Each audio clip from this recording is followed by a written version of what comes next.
parang tectonic ano bang rank yan. Kasi nananahimik tayo, lahat nag-iisip ano ba ang dahilan kung bakit nag-resign. Tapos nung finally nagsalita, aba, ako nung narinig ko siguro bandang after lunch na nagsalita daw na 3 Duterte ang tatakbo. Sabi ko, ba talaga nga naman, nung dati hirap na hirap tayong kumbinsihin yung ilan dyan, ngayon 3 ang tatakbo sa Senado at may isang gustong nagnanais sa 2028. Ang loko ko nga, sana isama na si Mrs. Zimmerman Duterte para kumpleto yung cast, no? Aba, kailan lamang siya nag-resign? May nakapagtanong sa Cagayan pa na event.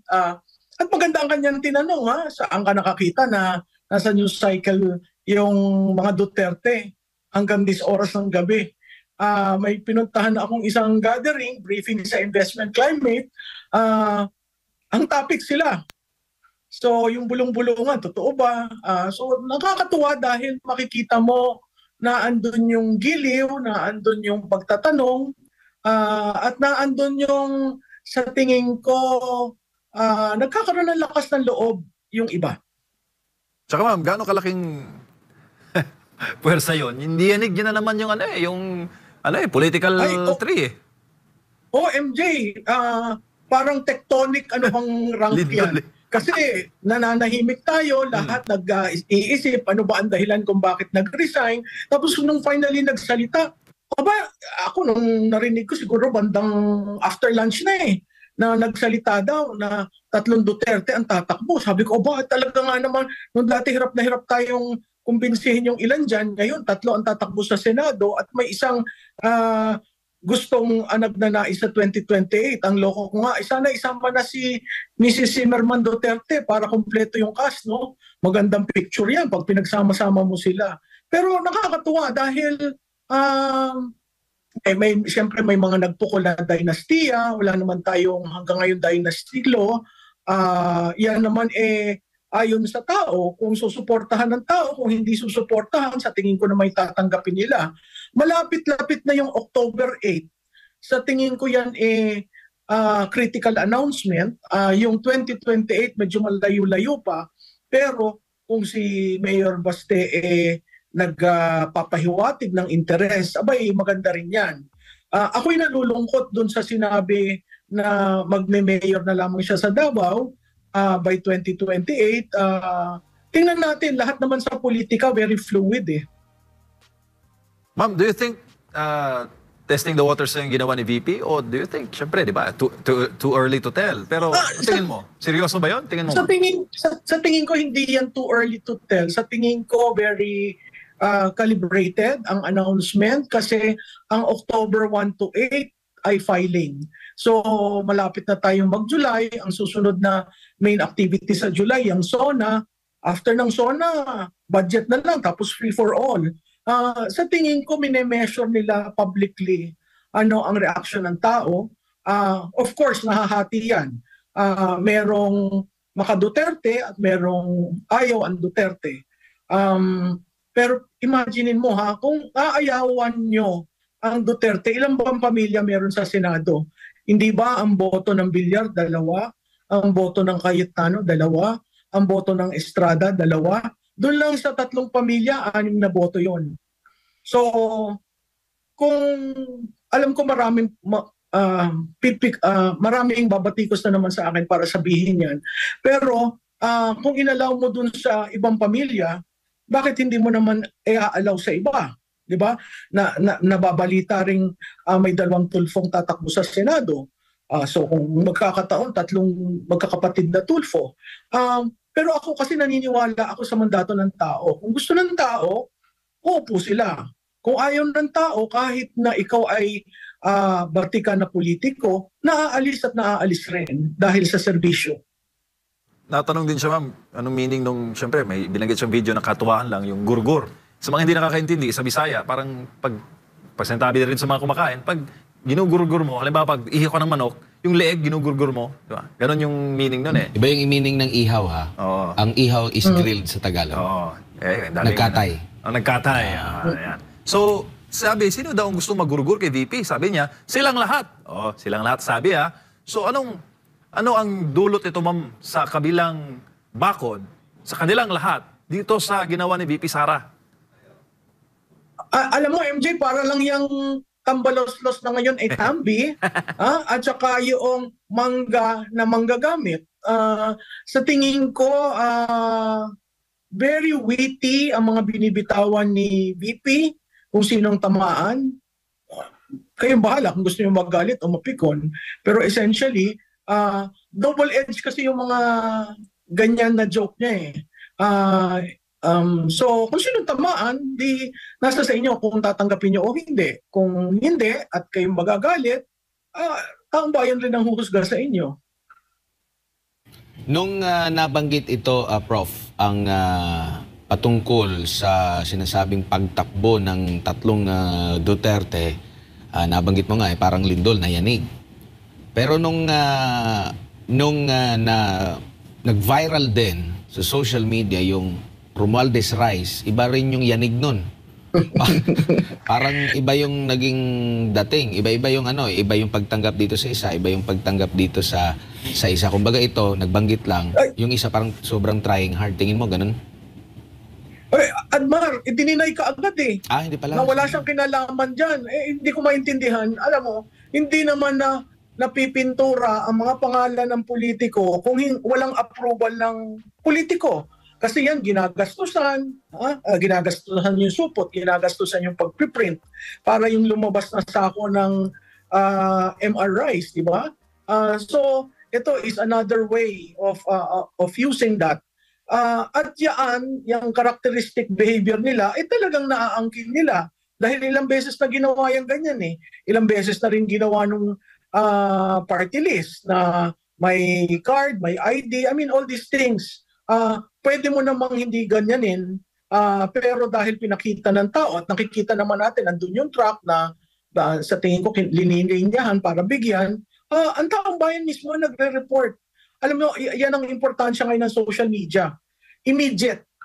Oo, self-gratifying kuminsan, pero immediate yung feedback. Kung hindi magustuhan ng tao, ilalagay nila sa social media. Kung magustuhan naman nila, iba naman ang sinasabi. So, siguro maging authentic lang tayo talaga. Ginawa niyo ba yan o hindi? Makikita naman natin sa pagbibigay ng ayuda. Magbibigay ka ng ayuda, may pa-concert, naka-t-shirt. I mean, it's part and parcel of the same. Kung buhay si dating Senador Miriam Defensor Santiago, ako siguro narinig natin yung nagalit dahil yan yung ayaw na ayaw niya. At yung iba pa, kinukumpara pa daw yung mga event nila sa Maisog Rally na tsak namang dudumugin yung sa kanila na dahil sa meron silang maraming ipamimigay. Kahit na after nung pamimigay nila, maraming mga nabigyan ang nagre-reklamo din. Dito naman sa Maisog Rally, kung sila'y naniniwala na maraming pumupunta dun sa kanila, bakit parang may pagigipit dito sa Maisog Rally na wala namang ibinibigay? Kumbaga, kalayaan lang sa pagbibigay ng mga pahayag, Prof. Malu. At saka, Admar, alam mo ang nawawala dyan? Pondo yan ng taong bayan. Pondo ng taxpayers. Hindi lahat, may isang, ako naging ka-exchange, lahat daw ng 110 million or 116 million Filipinos taxpayers. Hindi. Ang taxpayers natin, 23% of that. So, may right umalma ang taxpayers at may lalong mas right umalma ang taga-middle class. Kasi ang middle class talaga ang kumakatawan sa malaking porsyento ng taxpayers, no? Whether daily wage earner ka o nasa pribado ka. Tayo ang nagbigay ng ayudang yan. Pero para gamitin ng mga politiko sa ganyang pamamaraan, lumang politiko na yan eh. Akala ko nalampasan na natin. Sino ba nagbalik? Sino ba yung luma at sino ba nagbalik? Di ba isang pamilya o dalawang pamilya lang yan? Maling-mali naman yan. Ma'am, dito sa latest pronouncement ng VP Sara, yung pag-alis niya sa gabinete ng kasalukuyang administrasyon, nakikita niyo rin po ba yung posibleng pangyayari na mahahati? Kumbaga, alam natin, merong mananalo na presidente, kung ano yung partido, or ano yung, halimbawa, dito sa pagkapanalo ng Marcos administration, meron siyang PFP, meron ding lakas. Yung iba, either naglilipatan doon sa PFP, merong marami din doon sa lakas. Nakikita nyo ba dito sa pagpihit ni Vice President Sara, meron ding babalik na din or lilipat din sa kanya? Or mag-iisip din ang mga politiko, dito muna tayo kasi dito sa wag muna tayo kay VP Sara kasi maraming dito pondo. Dalawang bagay yan, Admar. Ang isang politiko na greedy at gustong kumita sa eleksyon, sa tingin ko pupunta yan dyan sa side ng alyansa ng Lakas at ng Partido Federal. Yung talagang sanay, kasi may politiko tayo na hindi kailangan ng backing ng Malacanang para manalo. Unfortunately, dynastic yon. Pag dumating ka sa local elections, meron diyang mga leader na talagang hindi ko kailangan sila, kaya kong manalo dito sa terrain ko. To a large extent, ang pag-unify nung tatlong Duterte cuts across generations eh. May generation na panahon ni President Duterte na yan naabutan siguro yung Marcos martial law, merong yung panahon ni Congressman Pulong at meron yung kay Mayor Baste. So kung makikita mo, it's a very strategic move because it brings in several of the demographics of the Philippine voters. So in terms of generation, nandyan sila. In terms of Mindanao, di ba? Meron kang dating mayor, meron kang kaalyado mo sa Kongreso na taga Mindanao, at to a certain degree, hindi na-prove na ni Presidente Duterte, hindi niya kailangan ng lahat na sumali sa kanya. In fact, nung tumakbo siyang presidente, dahil walang gobernador na para sa kanya. Pero nanalo siya. Ang kailangang i-discover itong alyansa ni Presidente Marcos, meron pa bang ganong magic ang PRRD? Kasi hindi naman siya tumatakbo na for president, pero sanay siya na ganong politika, yung hindi masyado maraming pera, talagang reliance lang sa good work at saka sa public record niya. Sa tingin ko, yung pag-exit ni President Duterte with the highest historical approval and trust rating, and the fact na he remains in the consciousness of every Filipino, whether that's good or bad, no? Proves to everyone that potentially he has the same coattail. Yung di ba, hinawakan lang naman yan ni Go, Bato at saka ni Tolentino eh. Yung Tolentino medyo malayo-layo pero nanalo. So imaginein mo kung itong whether it's a float or whether a decision has already been made, that's a game changer. That's throwing again the political playbook. So hindi ko alam kung anong sasagutin. Balita ko may ilan daw na nag-meeting immediately after that announcement. So technically, makikita mo sa tingin ko ang Mindanao hahawakan nila. Sa tingin ko ilang parte ng Visayas posibleng hawakan nila. Makikita mo yan sa lakad ng Maisog. Pagdating sa tingin ko ang battleground sa 2025 Luzon. Mahihirapan probably ang battleground na susunod dyan, NCR, Region 4A at saka Region 3.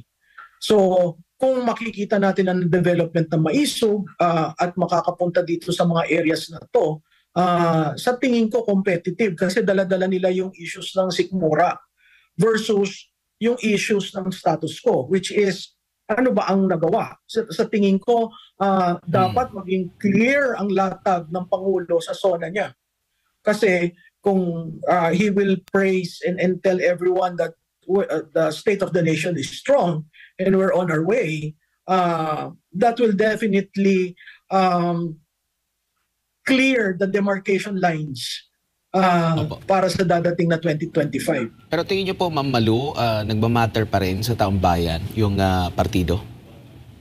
Hindi. Kung sa taong bayan, hindi. Nagmamatter yan para sa politiko. Ever since, kailangan mo ng partido to file your certificate of candidacy. Yun ang certificate of nomination, kailangan may nag-nominate na partido. Pero meron na tayo sa kasaysayan natin na nag-a-attempt na mag-independent. Yung katulad ni Noli de Castro, nagsimula yan, independent eh. Tapos si Kiko Pangilinan, nag-independent. So may mga efforts na nag-i-independent, hindi immediately nananalo. Pero kung ikaw may brand na katulad ni Noli De Castro, you can readily say to any political party, right now I don't need you. Ito kasing nangyari dito sa unang 2 taon, binasag ni Presidente yung party system. Kasi unity nga ang ginawa di ba? Tapos binasag niya rin yung unity. So anong party system ang panggagalingan ng lakas ng bawat isa? It talagang babalik ka sa command votes ng bawat politiko.